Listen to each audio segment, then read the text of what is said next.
Ah, get out. Oh. Oh, no, no, no, no, No! no! Oh, man. That was my fault.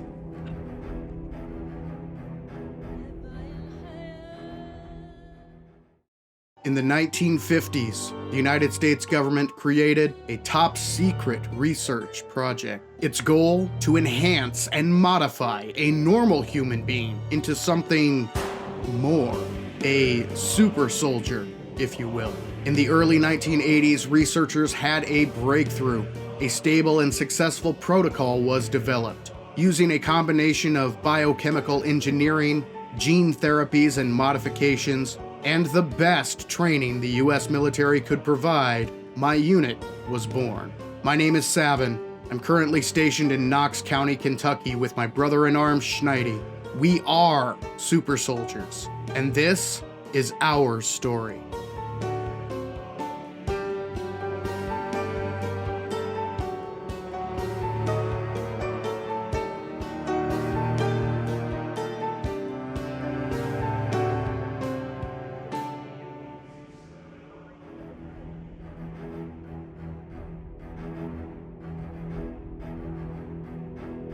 Mission Log Supplemental, April 1st, 1993. Project Zomboid is in full effect. Almost the entire human population has been turned into mindless, voracious monsters. Schneidi and I are on our own. If there are any survivors out there, they will not last long. The only hope for humanity is to thin out the zombie population as much as possible. We need to establish zombie-free zones, create fortified safe houses within those areas, and ensure safe passage to any survivor we may come across. The math just doesn't work to our favor. 2 versus 750,000? Even super soldiers can't overcome those odds. And that's just in Knox County. If we have any hope, we must gather survivors and train them to take the fight to the zombie menace. But that will take time, and time is not on our side. We will need to take this step by step. First, we must try to eliminate the zombies in our immediate area. But in order to achieve this goal, we are going to need firepower. Lots of firepower. Schneidi and I have a small stockpile of basic weapons and ammunition, but it is not nearly enough. So, step 1, hit a few nearby locations and grab as many guns and as much ammo as we can. Then, we'll use this haul to clear out our immediate area and establish our first safe zone. Schneidi and I geared up for our first run. We tried to travel as light as possible in order to leave as much room as possible to transport guns and ammunition. We hopped in our vehicle and hit the road. Our first stop, the local army surplus store just down the road. It had a decent stockpile of weapons and ammo. Hopefully, it has not been looted or ransacked and will be able to increase our stockpile considerably. As we neared the store, the reality of the situation started to sink in. There were zombies everywhere. Even in this remote and rural setting, the sheer number of zombies was staggering. If we wanted to get our hands on those munitions, we would have to clear the area first. So we parked our vehicle, hopped out, and got to work.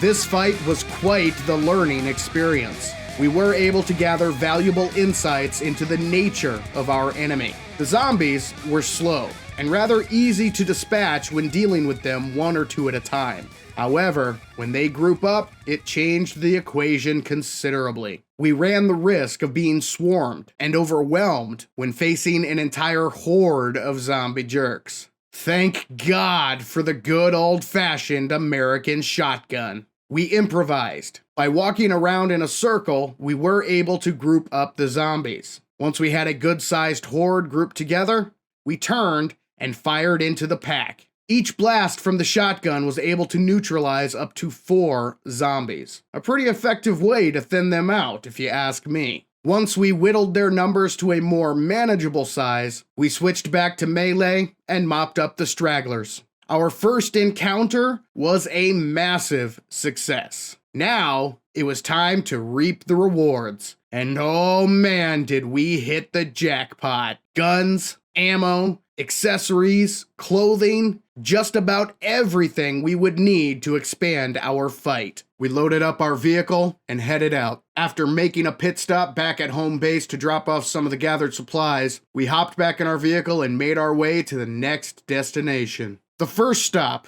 was good, but our next target would be the true motherlode of guns and ammo. The area we were heading to is extremely remote. It was our belief that this would leave it relatively zombie-free. We thought we could just drive up, dispatch what few zombies were there, grab the goods, and drive away. Such arrogance. Such overconfidence. As the ranking officer, the blame falls to me, because this run almost ended in complete disaster. Our destination could only be reached by following a series of dirt roads that snaked their way through a densely forested area. At first, it seemed our assumption was correct. We did not encounter many zombies, but that all changed quickly. As we continued farther down the dirt road, we started seeing groups of zombies, 10 or 20 at a time. Instead of stopping to dispatch these smaller groups, we pressed on, determined to reach our destination. Turns out that was a huge mistake. They must have been attracted by the sound of our vehicle's engine. As we traveled forward, the groups of zombies grew larger and larger. Since the road was snaking through the forest, we had next to no maneuverability. It was nearly impossible to avoid the zombies in the road, and we collided with several of them. But we pressed on. Nothing would stop us from successfully completing our mission. Then it happened. Our vehicle stalled at the worst possible moment. We were in the middle of a huge horde of zombies. It was only a matter of time before the zombie jerks busted in and we were done for. Our only move was to make a break for it. We exited the vehicle and ran. I was able to get clear of the horde. Schneidi was not so lucky. Get out. Oh. Oh, no. No! No! Oh, man.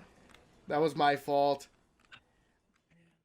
They immediately swarmed him, and if not for his super soldier enhancements, I have no doubt that would have been the end. Luckily, Schneidi managed to get away. He was battered and bruised, but he was alive. The same could not be said for our vehicle. It was dead. We were stranded in the middle of nowhere, completely surrounded by zombies. If we were going to survive, we would have to fight our way through this mess. But hey, fighting is what we're best at. Our destination was close. It was our hope that we could locate a vehicle inside the grounds. That way, we would at least have something to transport the haul, and more importantly ourselves, back to home base. We decided to fight our way there. It was a slog, but we eventually arrived at our destination, the military base. We dispatched the zombies inside the base and began our search for a replacement vehicle. No luck. Not a single usable vehicle in the entire compound. We were stuck. We had no way to transport any of the guns and ammunition. Not the ones here in the military base, and not the ones sitting in the back of our broken down van. On top of that, we were stranded in the middle of the forest with next to no food or water. Without a vehicle, the only option left was to hoof it. We would have to run for miles through God knows how many zombies. The situation was grim, but sitting around and complaining about it wasn't going to help. All we could do was focus and keep moving forward. This run was a bust. Getting out of here alive became the mission. We were a bit more methodical on the run back, however. We couldn't risk being surrounded again. So we dispatched the zombies bit by bit as we inched our way out of the forest. Finally, we reached the main highway. We were exhausted and severely dehydrated, and we still had a long way to go. The closest semblance of civilization was to the southeast. Ha, as if we can call anything civilization these days. But the remnants of civilization could still offer us salvation, or at least something to drink, and maybe, just maybe, a working vehicle. So we ran. We ran for what seemed like days, until finally we stumbled upon a farmhouse. God, it was the most beautiful thing I have ever seen. The vehicles were not operational, but who cares?